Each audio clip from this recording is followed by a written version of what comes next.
Bom dia e bom dia.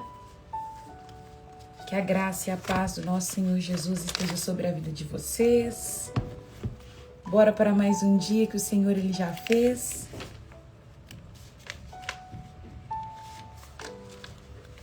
Semana começando. Mais uma semana iniciando com alegria, com a graça de Deus.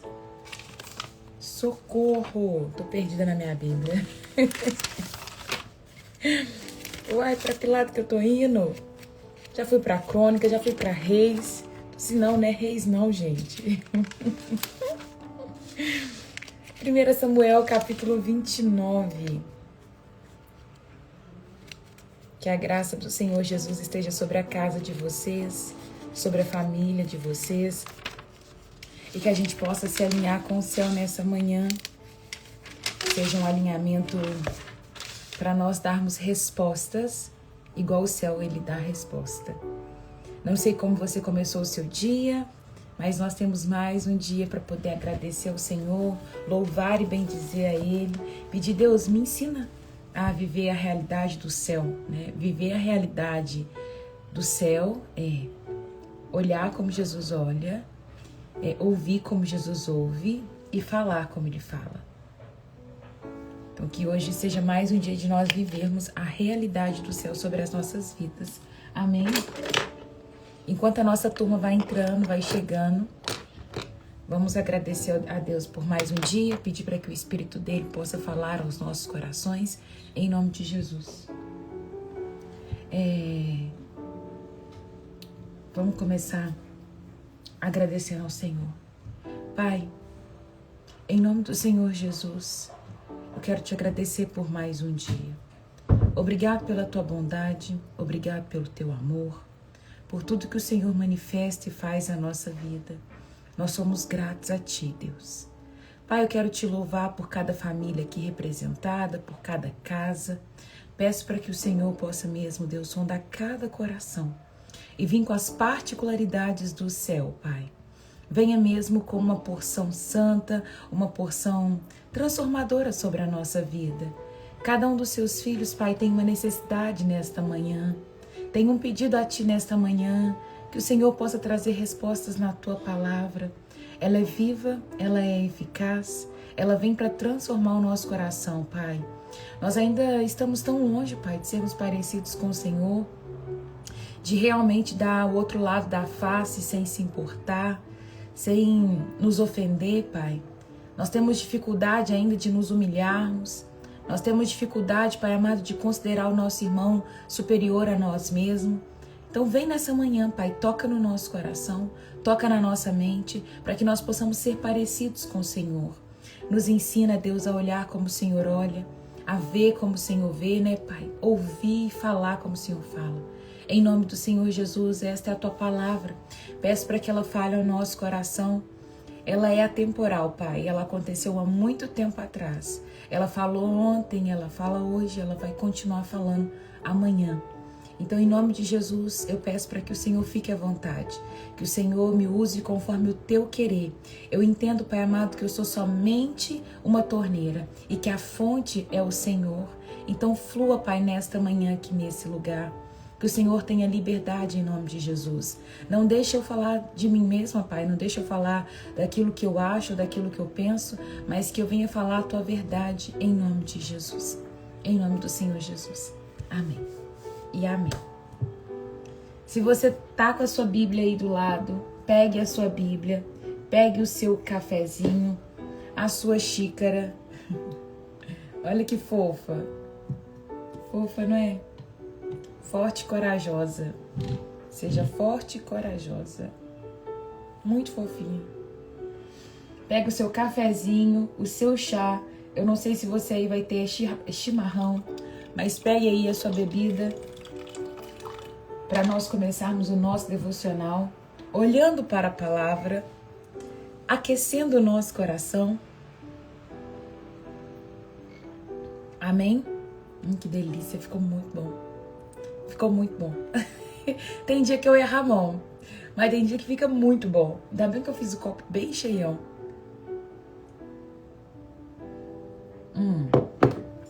Bora.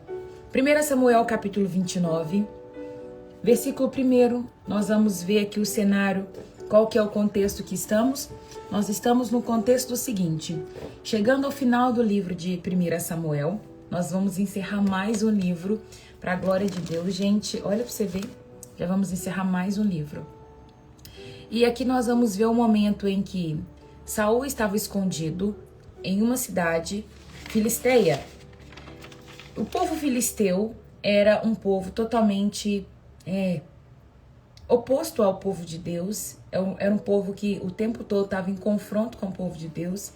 Mas quando Davi começa a fugir de Saul, e Saul persegue, e aí tem aquele cenário onde Davi teve a oportunidade de matar Saul, mas ele não mata, ele foge para a cidade filisteia. Porque embora Saul tinha dito que não ia matar ele não acreditou nas palavras de Saul, e ele vai fugir para outra cidade filisteia. Ali ele começa a matar o povo filisteu, sem que o rei soubesse. O rei Aques, ele confia cegamente em Davi e entende que Davi está ali para poder ajudá-lo, e ele até fala no final assim: olha, se o povo de Israel vê que Davi é que está executando o povo israelita, logo logo todos terão raiva da cara de Davi.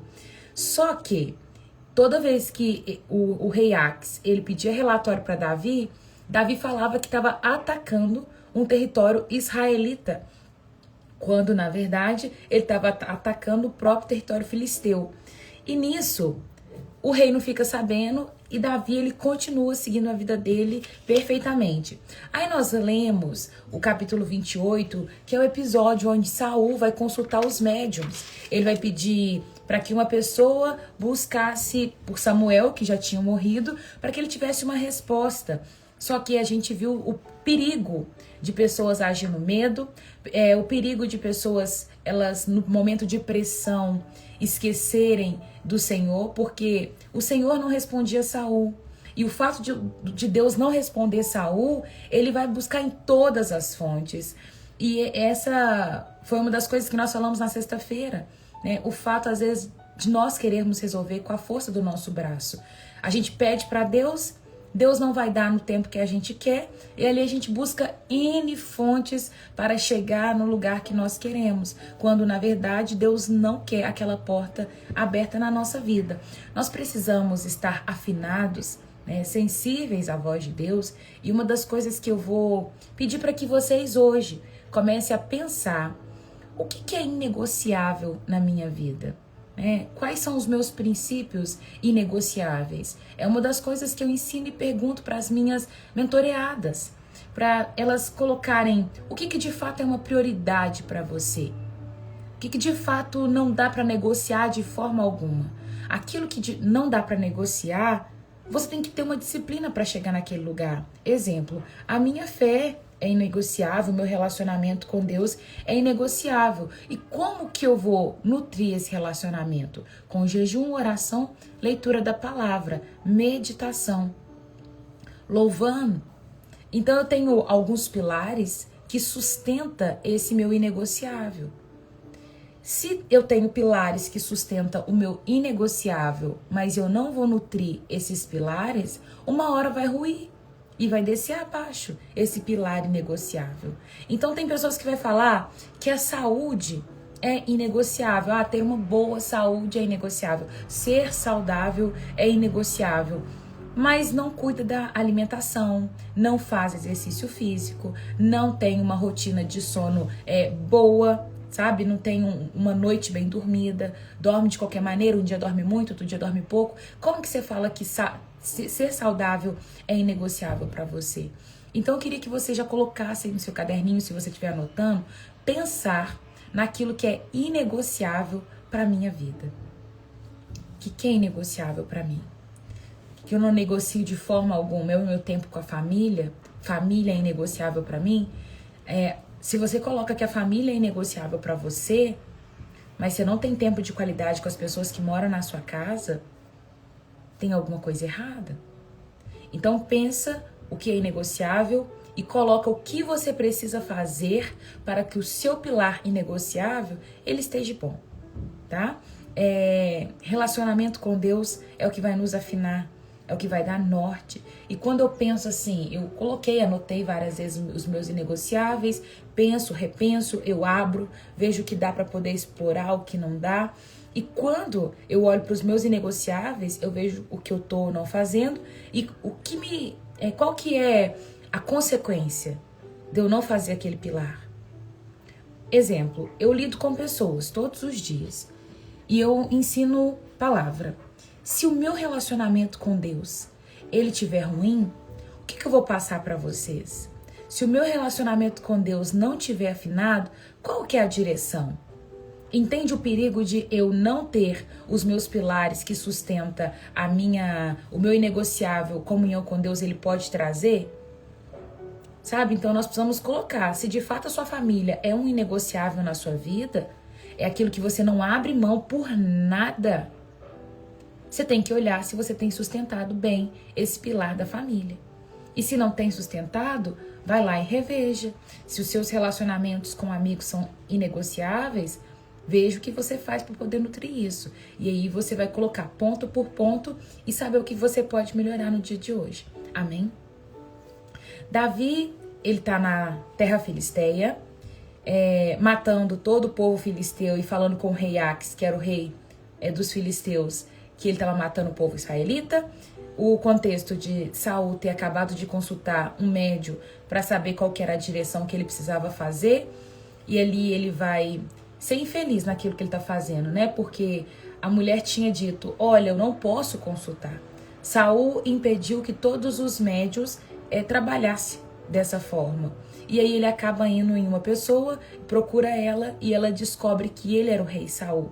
Mais uma vez, Saul, ele tem ali a sua ficha queimada, né? Imagina se você dá uma ordem, aí você vai disfarçado para descumprir aquela ordem e alguém descobre que é você. Ele ficou queimado. Aí nós vamos chegar no ponto do capítulo 29, onde os filisteus rejeitam Davi para ir para uma guerra. Vamos ler. As tropas dos filisteus estavam reunidos em Afeca e os israelitas acamparam junto à fonte de Jezreel. Enquanto os governantes filisteus iam à frente de suas tropas e centenas de milhares, Davi e seus homens marchavam na retaguarda com o rei Aques. Então, os comandantes filisteus perguntaram, o que este hebreu está fazendo aqui? Aques respondeu, este é Davi, servo do rei Saul, de Israel.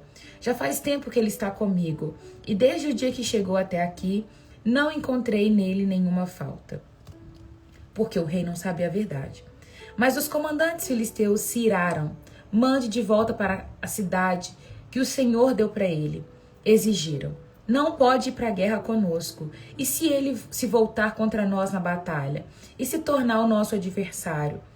Existe maneira melhor de ele se reconciliar com seu Senhor do que entregando na nossa cabeça? Não é este mesmo Davi a respeito de quem as mulheres de Israel cantavam em suas danças? Saul matou milhares e Davi dezenas de milhares? Então Aques chamou Davi e lhe disse, tão certo como vive o Senhor, você foi um aliado fiel. A meu ver, deveria acompanhar-me na batalha, pois desde o dia em que chegou aqui, nunca encontrei nenhuma falta em você. Mas os outros governantes filisteus não o aprovaram. Por favor, não o desagrade. Volte para casa em paz. O que eu fiz para merecer esse tratamento? Perguntou Davi. O Senhor viu de errado em mim desde que comecei a servi-lo? Por que não posso lutar contra os inimigos do meu senhor, o rei? Aques, porém, insistiu. Para mim, você é tão leal quanto um anjo de Deus. Mas os comandantes filisteus não querem que você o acompanhe na batalha. Agora levante-se bem cedo e vá embora com seus homens assim que o dia clarear. Então Davi e seus soldados voltaram bem cedo para a terra dos filisteus, enquanto o exército filisteu prosseguiu para Jezreel. Vamos aqui a alguns pontos importantes. Eu vejo aqui uma proteção de Deus, sabe? Quando Davi, ele tem esse... Não, Davi, você não vai para a guerra com a gente. Não é porque eu não quero, mas porque os comandantes filisteus, eles disseram que não dá para você ir. Porque pode ser uma oportunidade perfeita para você nos entregar na mão do seu Senhor. Então não vai subir. É uma porta fechada. E aqui a primeira coisa que nós tiramos de ensinamento com esse capítulo é que quando algumas portas se fecham para poupar a nossa vida. Nós vamos ver que a vida de Davi ela vai ser poupada. Nos próximos capítulos nós vamos continuar vendo a história. Mas eu vejo que tem não de Deus na nossa vida que é para nos poupar, que é para resguardar a nossa vida. Que às vezes a porta se fecha, mas é Deus nos impedindo de nos tirar do nosso próprio propósito. Quantas portas você consegue olhar para trás e ver que foi fechada, mas quando você atualiza, você vê que foi livramento de Deus? Eu não sei, talvez você está pedindo algo há tanto tempo para Deus e Deus tem falado não, e Deus tem falado não vai, e Deus tem falado não pode. E aí, Deus não fala claramente para você, não filho, não vá. Ele usa pessoas que te tiram de uma liderança, pessoas que te tiram de um ministério, pessoas que falam, não, eu não vou entrar com você numa sociedade, pessoas que dizem, não, esse ponto eu não alugo para você, essa casa não alugo para você, não te vendo esse carro. Vários nãos que vêm através de outras pessoas, mas que no final está nos alinhando com o propósito. Gente, eu sempre gostei de cuidar, eu sempre gostei de estar ensinando mulheres, de ter grupo, eu gostava muito, desde quando eu me converti, eu gostava disso. E eu lembro que no passado eu tinha há muito tempo atrás, eu tinha uns 20 anos, 13 anos atrás. Eu tinha 20 anos e eu tinha 2 anos de convertida. E eu lia a Bíblia muito. Eu amava ler a palavra e o tempo todo eu estava ali, sempre numa localização na palavra. E eu via ao meu redor mulheres que não eram ensinadas na palavra. Eu via pessoas que não tinham facilidade para poder entender a palavra e eu gostava de estudar e eu sempre gostei de explicar, sempre falei mais do que a boca. E aí eu fiz um grupo e coloquei algumas mulheres e falei que quem quisesse entrar, que era para poder entrar nesse grupo que nós íamos conversar da palavra. Gente, no grupo tinha 60 mulheres. Tinha pessoas que eram da minha igreja, tinha pessoas que não eram da minha igreja, mas eu lembro que um dia nesse grupo teve um debate por conta de um ano sabático. Alguém colocou no grupo o que era ano sabático e falou que era correto, né, das pessoas tirarem um ano sabático, que o judeu ele tira o ano sabático e explicou tudo muito bem explicadinho. Aí teve uma outra pessoa no grupo que falou, não concordo, quem guarda sábado é adventista é seita, isso aqui, e foi falando um monte de coisa no grupo. E eu fiquei sem reação e fechei o grupo. Falei, gente, não tem que discutir sobre isso. Só que eu tava com 20 anos, não tinha a maturidade que eu tenho hoje. Aí, gente, uma das pessoas que não concordou no grupo foi levar isso pro pastor, pra pastora, e ele contar tudo que tinha acontecido. E naquele momento, o que a pastora falou comigo foi, Raira, desfaça o grupo. Desfaça o grupo. Na minha cabeça, não fazia sentido nenhum. Como você vai acabar com um grupo de 60 mulheres que estão sendo ensinadas e por conta de uma confusão quer fechar o grupo? A partir daquele momento, gente, eu fiquei muito triste. Que eu falei, gente, tem como resolver sem fechar o grupo? Por que não entra, né? E por que não dá apoio, não ajuda? Eu me senti parada, sabe? Barrada. Alguém pôr a mão no meu peito falando assim, não, você não vai passar mais. E ali eu fechei, acabou, não discuti com a minha pastora e fechei o grupo e acabei com o grupo. E cada uma foi para um lado e eu vi as mulheres se dispersando. E a partir daquele momento, com 20 anos de idade, eu peguei pânico de grupo de mulheres. Eu peguei pavor de querer ensinar mulheres, de querer estar. E ali eu comecei a falar, não, mulher pra mim é tudo falsa, futriquenta, barraqueira, sabe, mexeriqueira. E comecei a falar um tanto de coisa, que pra mim, mulher era um ponto de confusão. E aí eu nunca mais quis voltar pra mexer com mulher. Nunca mais. Até que os anos se passaram e muita coisa aconteceu na minha vida, eu mudei de cidade e Deus começou a escrever uma nova história na minha vida. E aí eu comecei a ver aqui na igreja onde eu tô hoje, muitas mulheres unidas. E eu falava assim, gente, esse negócio aqui é meio estranho, porque mulher tudo falsa, isso, aquilo, outro. E eu ficava assustada com o contexto que eu tinha chegado e visto aqui. Uma mulher chamando a outra de amiga, amiga pra cá, amiga pra lá. Eu falei, esse negócio não é pra mim. E por muito tempo eu fiquei travada para não mexer e me envolver com mulheres. Até que o Senhor, ele pediu para que eu pudesse fazer live aqui no Instagram. E aí em 2022 eu comecei a fazer lives no Instagram. Só que eu comecei a fazer live sem saber o público que ia chegar, né? Para mim, se era homem, se era mulher, nunca me importei, né, de ensinar mulher, de ensinar homem, embora muitos vai falar que mulher não ensina homem, e tem um monte de coisa a mais. Aí o povo foi chegando, E aí, de repente, eu me vi com um grupo grande de pessoas ensinando a palavra, e Deus falou assim, filha, agora é o momento. Então, talvez aquela porta que se fechou lá atrás não era o momento. Eu fiz algo no impulso do meu coração, porque meu coração queimava por ter um grupo, e não era para me ensinar porque eu sabia muito, mas era para me conduzir pessoas a um lugar que eu estava chegando. Eu ainda estava chegando, né? Eu não estava plenamente naquele lugar, mas eu estava chegando num lugar de ler a palavra todos os dias, de ter uma paixão pela palavra. E aí, quando eu me vi fazendo isso em 2022, eu falei, agora é o tempo. E aí Deus me ensinou a usar as ferramentas corretas, a colocar aquilo que de fato deveria ser colocado. Mas lá atrás, quando eu fui barrada, eu não gostei. Não foi bom, não achei que aquele não fosse sábio, não achei pertinente. Se foi, se não foi, hoje não me cabe julgar. Eu só sei que eu tive um não na cara, eu fui barrada e esse lugar me colocou para crescer. Esse lugar me esticou, me trouxe amadurecimento e hoje a minha mente e a minha visão é outra. Aí agora eu tenho um grupo que eu criei esse ano, que é o grupo da mesa. Na mesa, só entra quem tá aqui de mais tempo na live. É um grupo de relacionamento e pra mesa é só mulheres. Aí eu me vejo novamente dentro de um grupo só com mulheres, cuidando de mulheres, levando mulheres a um lugar onde eu estou chegando. Não é porque eu já cheguei, porque eu sei muito, não. Mas eu vejo que Deus tem me levado de volta a um lugar que pra mim foi ferido. Sabe? E eu tenho ali amigas. Ontem eu falei boa tarde ou boa noite, amigas. Deus abençoe a nossa semana. E eu consigo chamar mulheres de amigas. E hoje eu sou curada, sabe? Mas um dia eu fui ferida. Eu não queria ver mulher nem pintada de ouro. E hoje é o público que eu sei que eu ensino. De vez em quando aparecem uns 3, 4 homens aqui. E não tem problema porque eu falo da palavra. Eu não falo tão voltado para mulheres. Mas o meu público hoje de ensinar é mulheres. E é lindo ver a forma como Deus faz. O que eu quero te falar, minha irmã, se tem algum homem aqui, meu irmão, é que Deus sabe o tempo exato de fazer todas as coisas acontecerem na nossa vida. Então, se você teve um não, te tiraram de um lugar. Eu conheço pessoas que falaram assim, Raira, me convidaram a se retirar do ministério e mandar sair da igreja. Né? Em outras línguas vá embora daqui.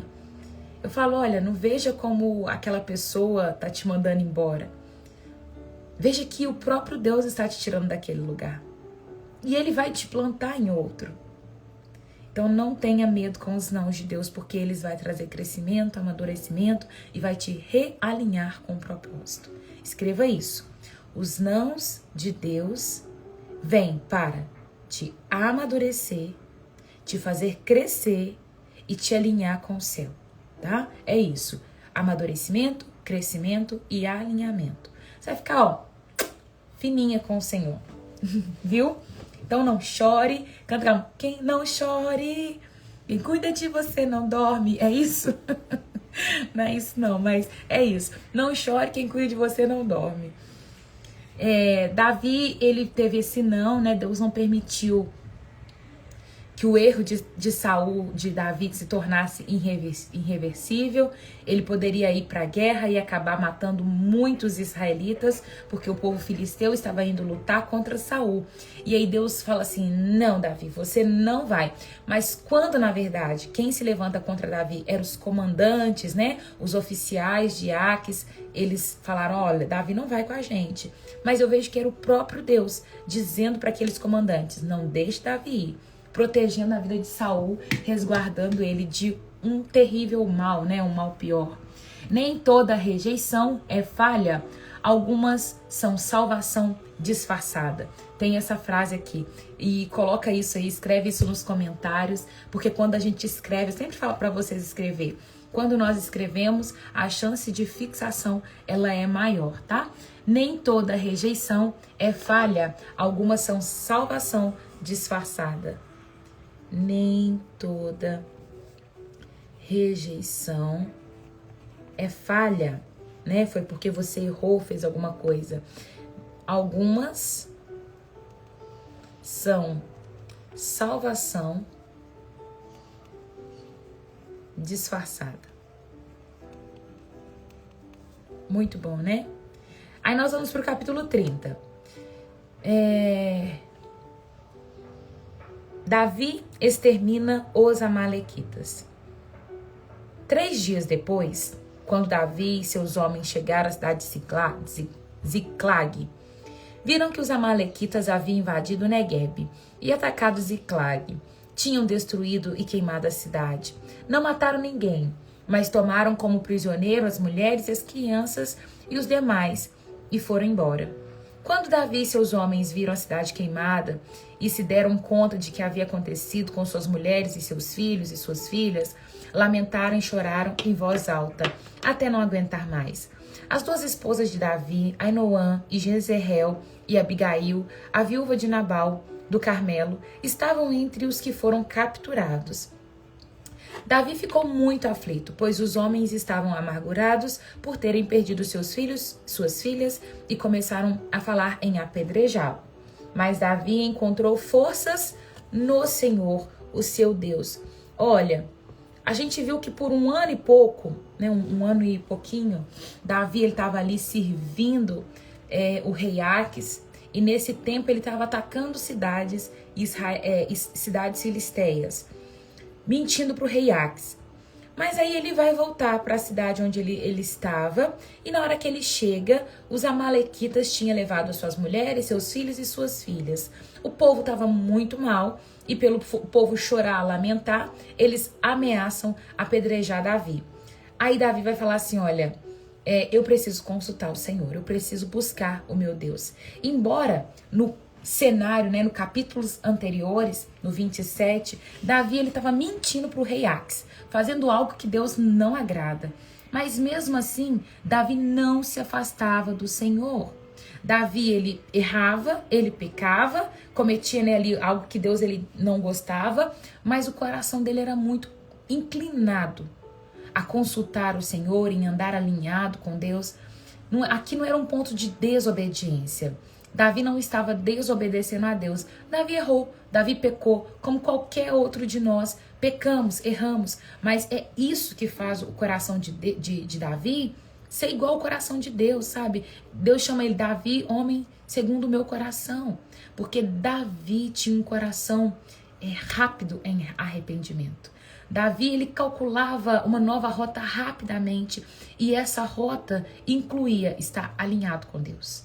Está em Deus, eu te busco porque o Senhor é a minha única salvação. Então, ok, nós pecamos e nós erramos. O problema é quando nós não recalculamos a nossa rota rapidamente. Não sei onde você está, não sei que lugar você tem chegado com Deus. Muitos de nós pecamos, erramos e nos afastamos do Senhor. Esse é o erro.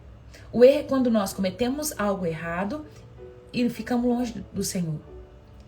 Não é pequei e me afasto, é pequei e preciso me aproximar e me lavar. Então, se você está nesse lugar de, eu cometi um erro com o Senhor, peça a Ele perdão e recalcule a sua rota em nome de Jesus, viu? Davi encontrou forças no Senhor.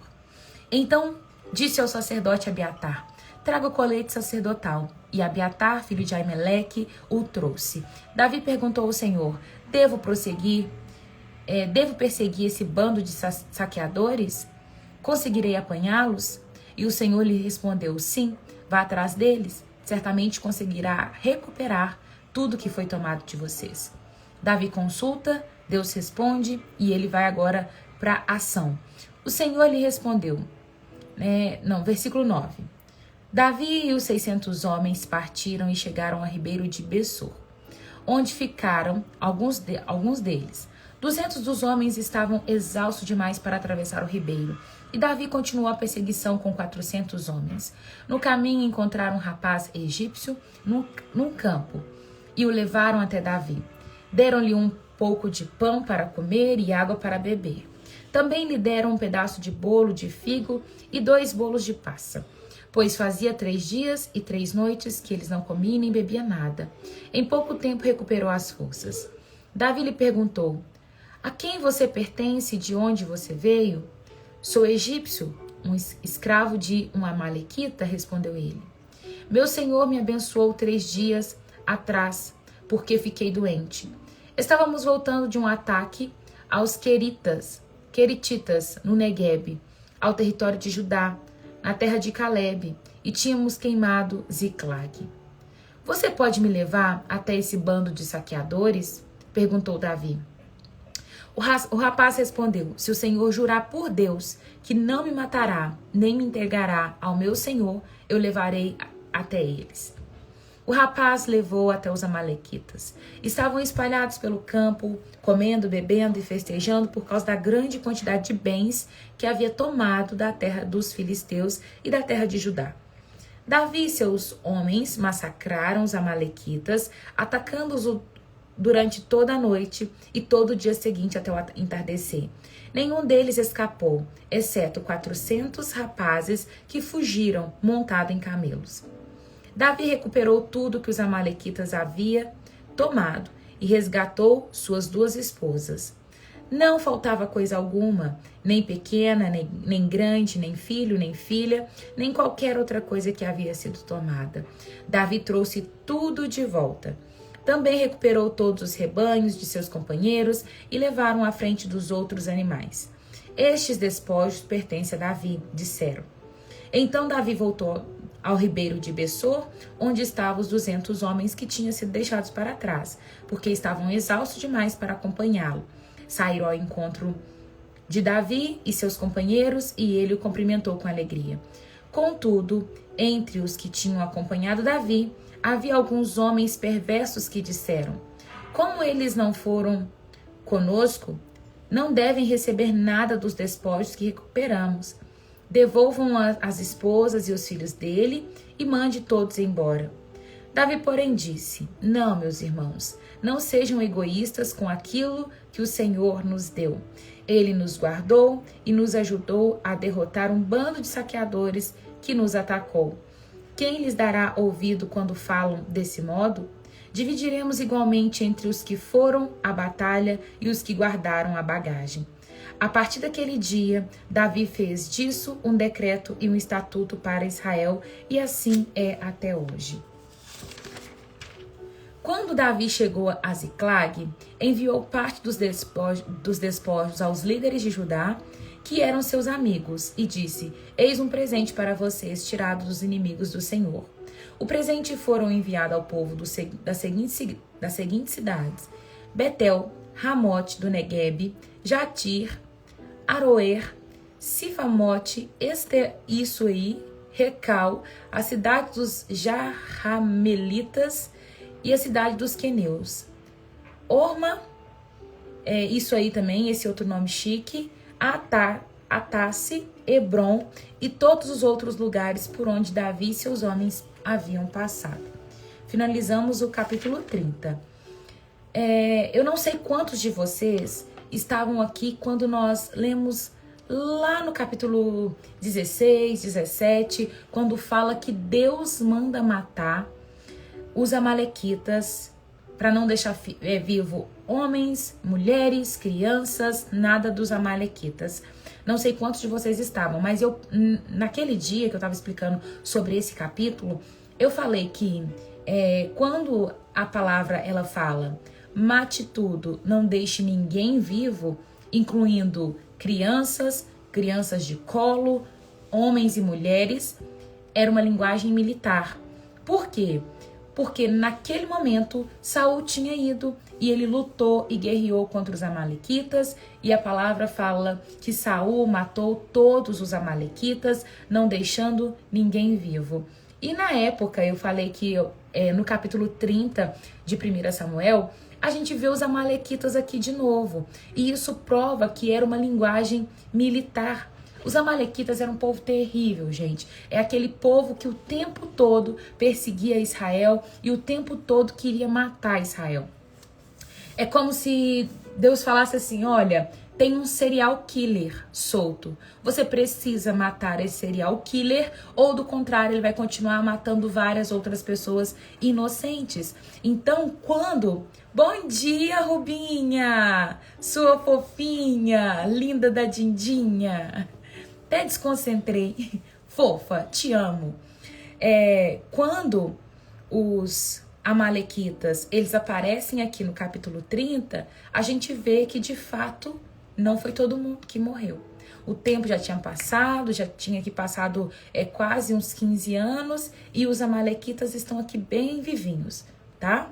Essa é a prova que era uma linguagem militar. Vamos para algumas anotações aqui do capítulo 30.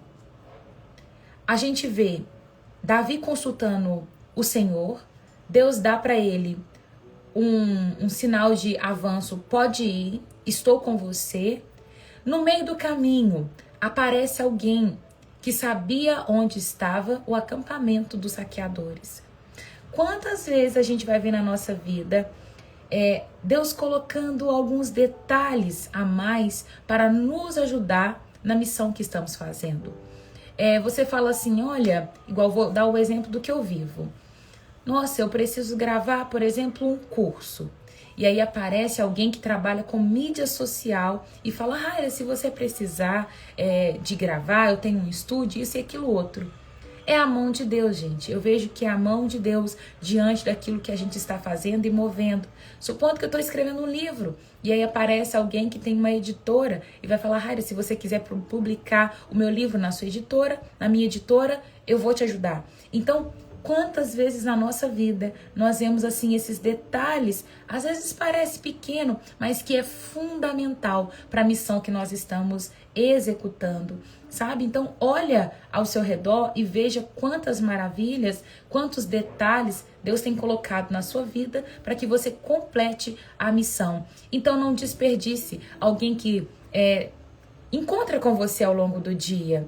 Não desperdice o bater um papo com a menina do caixa do supermercado, porque ela pode te fazer chegar em algum lugar, ela pode te dar acesso lá na frente a alguma outra coisa. Não desperdice um morador de rua que te pediu uma ajuda, a pessoa que está no semáforo, porque aquela pessoa que está no semáforo, que às vezes está te pedindo ali uma ajuda porque vive na rua ou qualquer outro contexto, pode ser a mesma pessoa que lá na frente vai falar assim, não, essa aí nós não vamos roubar não, porque eu lembro dela.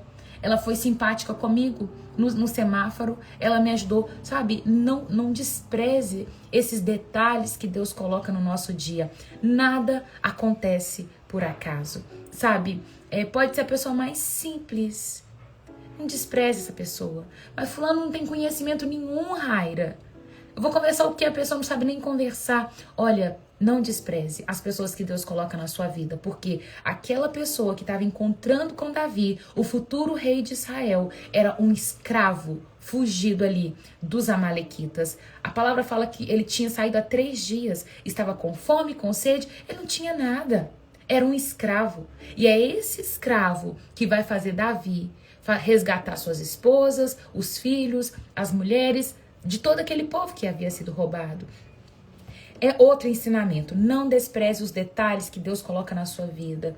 E um outro ensinamento maravilhoso, e eu acho que é com base nesse que os judeus, eles têm um ensino muito lindo, que é tudo que Deus colocou na minha mão, é para eu repartir com alguém.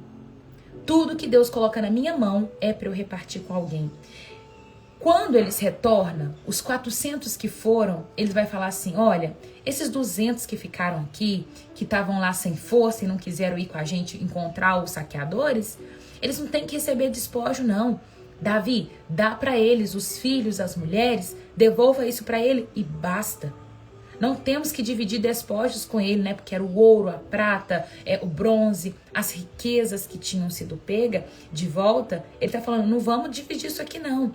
E aí Davi vem e fala assim, não, meus irmãos, não sejam egoístas com aquilo que o Senhor te deu. Enquanto nós subimos, eles cuidaram das nossas bagagens. Então nós não devemos ser egoístas com eles. E ele deixa claro, não seja egoísta com aquilo que Deus nos deu. Davi não está falando com aquilo que eu conquistei, com aquilo que conquistamos. Não sejamos egoístas com aquilo que conquistamos. Não é isso que ele está falando. Davi está dizendo, não sejam egoístas com aquilo que Deus nos deu. Entenda que a casa que você tem, o carro que você anda, a empresa que você fundou, o seu casamento, os seus filhos, tudo foi o Senhor que te deu. Não tem nada nesse mundo que é seu por direito, nada, nada. Você pode falar assim, Raira, mas foi eu que estudei, foi eu. Olha, se Deus não quisesse te dar conhecimento, se Deus não te desse cognição, capacidade de entender, você não entenderia. Se Deus não tivesse te dado aí talvez as pernas para você ir até a faculdade, sabe? Se Deus não te desse os olhos para você talvez ler e aprender, você não teria chegado no lugar que você chegou. Tudo o que temos vem de Deus. Não tem uma vírgula sequer que é sua nesse mundo. Nada. Então, se tudo que você tem foi Deus que te deu, por que tá sendo egoísta? Essa tem sido uma coisa que tem queimado no meu coração desde sábado. Sábado eu estava escutando um rabino e ele estava falando que os judeus têm ensinamentos de que tudo que Deus colocou na mão deles é para compartilhar. E aí isso começou a queimar no meu coração. Já falei ontem com a Cacau e falei com ela que aquilo tá remoendo no meu coração. E tem situações que eu fico assim, eu preciso rever isso. Porque se a nossa casa foi Deus que nos deu, ela precisa ser usada a favor de Deus.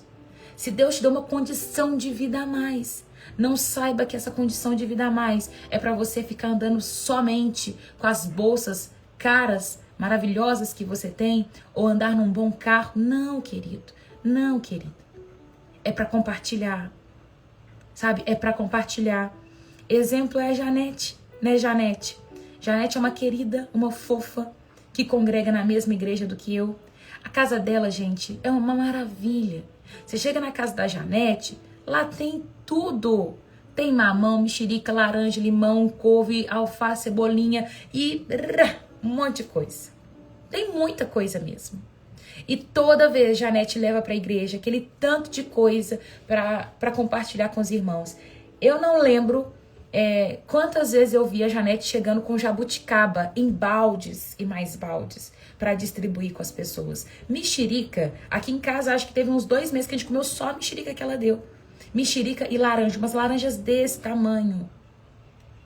Isso é entender que tudo que Deus te deu é para compartilhar. Nada do que temos é só para nós. Não é. Deus te deixa usufruir, mas Ele quer muito mais. Que você sirva os seus irmãos. Na casa da Janete tem taioba, tem alface, tem rúcula, que em casa encheu de rúcula. Eu voltei, teve um dia da casa dela, com mexerica, laranja, limão. Couve, taioba, cebolinha, hortelã. Que mais? Mas foi muita coisa. Tinha rúcula, mas tinha muita coisa. Almeirão. Eu não sei quantas coisas eu voltei da casa dela, mas eu sei que eu voltei com 2 sacolonas cheias. E era cheia, gente. E não é só pra mim que ela dá, não. Então, se você tem algo, compartilhe com seu irmão. Talvez você não tenha um quintal tão cheio de fruta quanto o da Janete. Mas se você tem um pouquinho de cebolinha num vaso na sua casa, você tem que levar para alguém. Compartilha. Seja, Raira, eu tenho um pé de manjericão. Tira um raminho e dá para alguém. Leva para alguém. Raira, eu tenho 12 ovos somente na minha casa. Eu não tenho mais do que isso. O que eu vou fazer? Faça uma marmita, coloca um omelete e leva para alguém. Distribui esse omelete na rua. O que nós temos é para compartilhar, não é somente para os nossos próprios deleites. Aprenda isso. E isso é uma das coisas que faz os judeus prosperarem. Porque eles vivem a Bíblia. A palavra fala que a alma generosa, essa prosperará. Talvez você vive na mesma situação há muito tempo, porque Deus coloca um pouquinho na sua mão e você não consegue multiplicar esse pouquinho. E você não consegue repartir o pouquinho que você tem.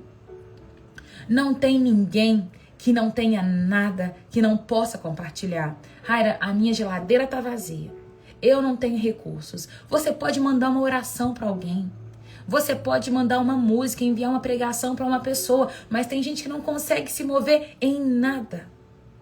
E isso é triste.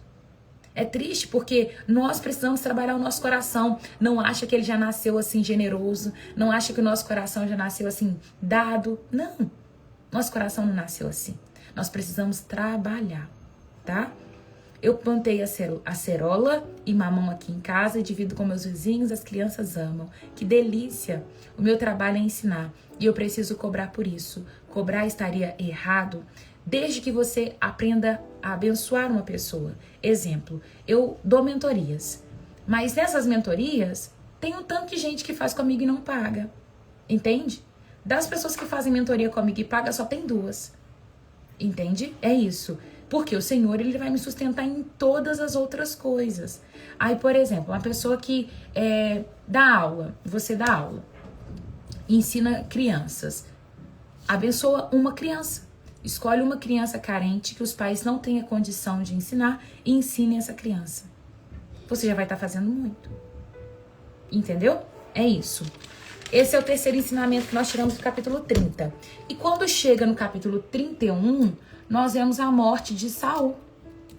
Vamos lá ver o capítulo 31.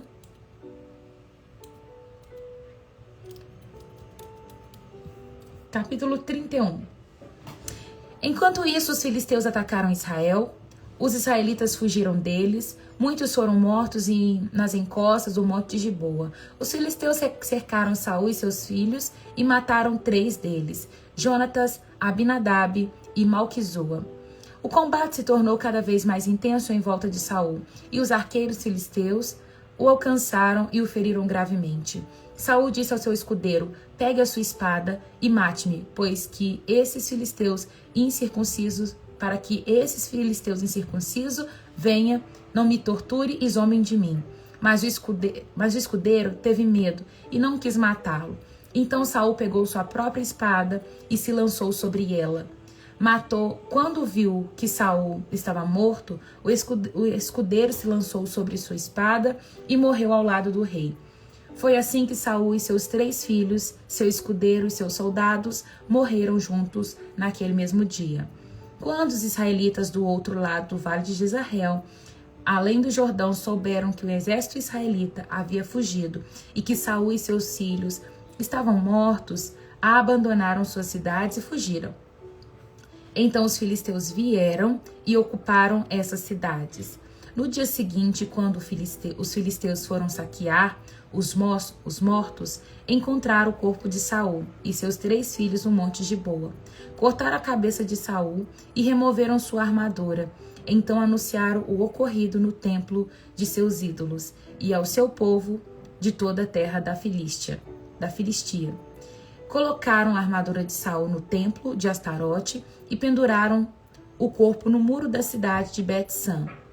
Quando os habitantes de Jades de Gileade souberam que os filisteus haviam feito com Saul, todos os seus guerreiros mais valentes viajaram a noite toda para Bet-San e baixaram do muro os corpos de Saul e de seus filhos, levaram os corpos para Jabes, onde os queimaram. Depois enterraram os ossos debaixo de uma tamargueira em Jabes e jejuaram durante 7 dias. Compreendendo essa parte, Saul, ele vê que a guerra já tinha sido perdida e ao invés de ser morto por um filisteu, ele resolve ele mesmo tirar a sua própria vida. E aqui termina o reinado de Saul. Gente, Saul foi um homem levantado por homens. Os homens queriam um rei e Deus levanta dessa forma Saul. A gente pode dizer que Saul foi levantado por Deus, por homens ou pela sorte, porque isso aconteceu com ele. E aí a gente vê que No início do reinado de Saul, ele até tinha um coração alinhado com Deus, mas no final ele já não tinha mais esse alinhamento. E aqui ele morre sem temer ao Senhor, morre desesperado porque ele consultou Deus e Deus não respondeu ele. Esse é o perigo de nós desobedecermos a Deus por uma sequência de fatos. Vai chegar uma hora que Deus vai falar assim: ah, filho, o meu silêncio vai ser tudo que você tem.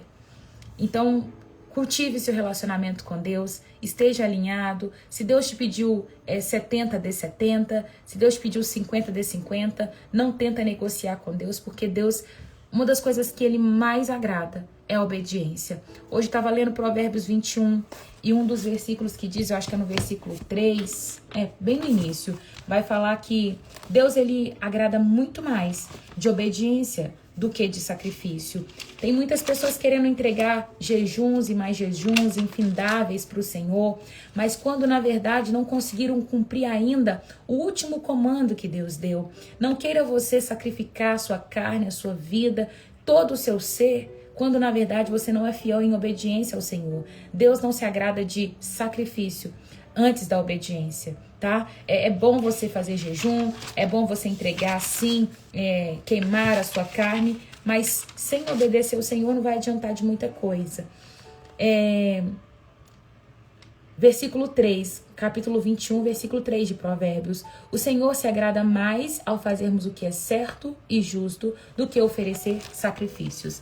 Em outra tradução, vai dizer que Deus agrada muito mais de obediência do que de oferecer sacrifícios. É isso. Assim nós terminamos o nosso devocional de hoje. Vimos o capítulo 29, 30 e 31, fechando assim o livro de 1 Samuel. É tão bom quando a gente encerra mais um livro, né? O início das coisas é lindo. Todo mundo começa um projeto animado, todo mundo começa um projeto feliz, cheio de ideias, mas o fim das coisas é muito melhor do que o início delas. Nós estamos em uma jornada, lendo a Bíblia toda, em ordem cronológica. Nós estamos aqui agora em 1 Samuel 31, finalizando mais um livro. Anseie pelo fim das coisas, sabe? Não se glorie com aquilo que você começa, não se glorie com os novos projetos, mas se glorie em terminar aquilo que você começou. Tem muitas pessoas que começam bem na caminhada com Cristo, jejuam, oram, leem a Bíblia, mas elas não vão conseguir chegar até o céu, porque no meio do caminho elas pararam e desistiram da caminhada, tá? Então permaneçam.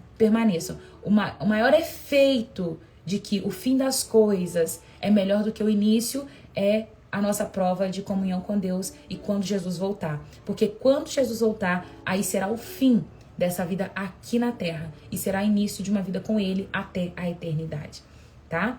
É isso. Estou em Jó, assistindo as lives salvas no YouTube. Que bom, Bruna, fico feliz, viu? Fico feliz mesmo.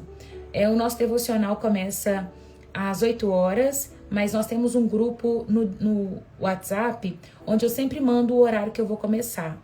Sempre começa umas 8h07, 8h10, 8h14, até umas 8h14 eu entro. Toda segunda, quarta e sexta. Mas é importante você entrar no grupo, porque o Instagram, ele não notifica. Para você entrar no grupo, tem um link lá na minha bio. Aí você entra na bio do Instagram e lá você vai achar o link para entrar no grupo, tá bom? Tem alguém que está assistindo essa live que tá com seu coração aí queimando, sentindo a necessidade de entregar a vida para Jesus, de fazer uma oração falando que Jesus é o seu Senhor? Ou alguém que está afastado dos caminhos e hoje caiu de paraquedas nessa live e quer retornar para o caminho do Senhor Jesus nessa manhã?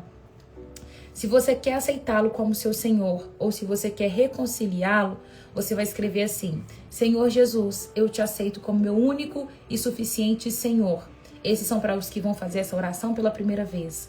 E, Senhor, eu quero voltar para os que vão fazer reconciliando com Cristo. Eu preciso te dar uma oportunidade nesta manhã, sabe? Uma oportunidade com responsabilidade. Por que tem que fazer essa oração, Raira? Porque a Bíblia diz, em Romanos 9, no versículo 10, ou 10, 9, eu sempre esqueço.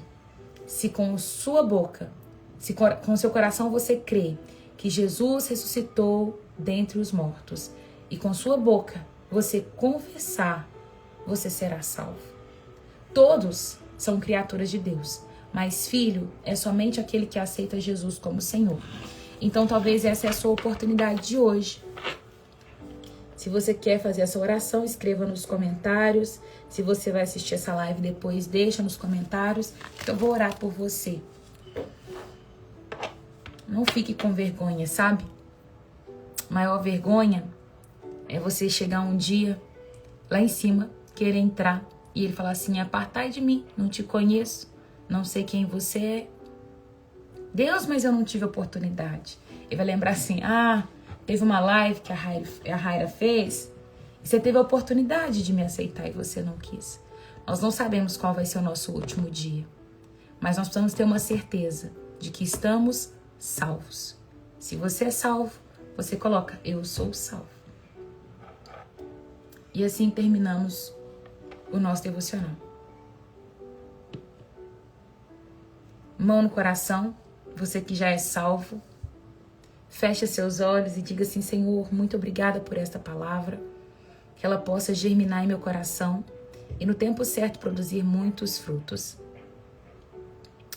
Deus, eu te agradeço em nome do Senhor Jesus. Obrigado por esta palavra, obrigado por tudo que o Senhor tem manifestado e feito. Obrigado pela tua graça e teu favor sobre nós. Que a gente possa entender que os nãos do Senhor é tempo de alinhamento, é tempo de crescimento, é tempo de amadurecimento.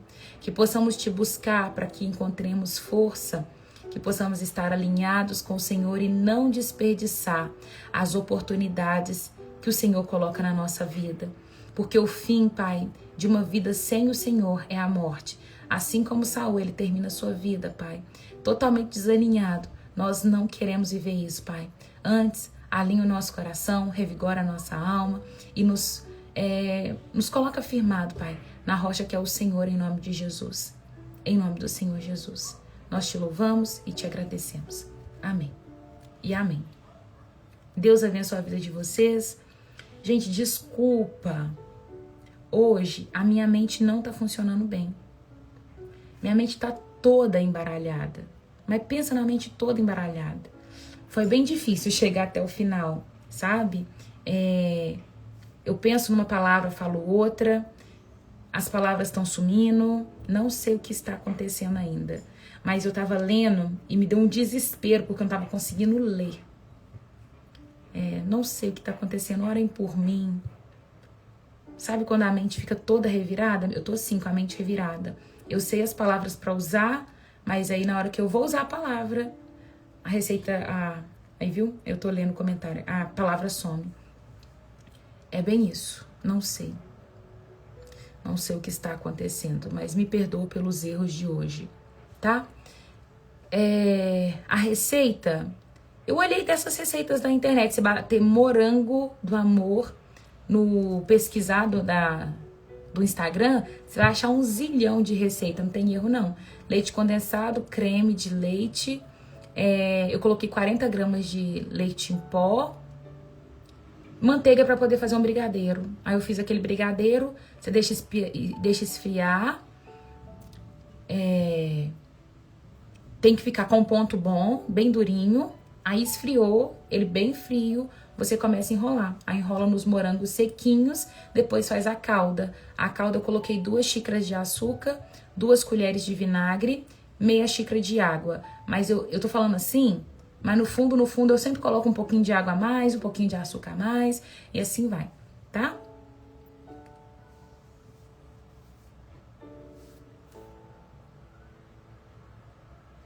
Obrigada, viu, meninas preciosas? Obrigada por orar por mim. Beijo, Deus abençoe a vida de vocês. Até quarta-feira, se Deus quiser.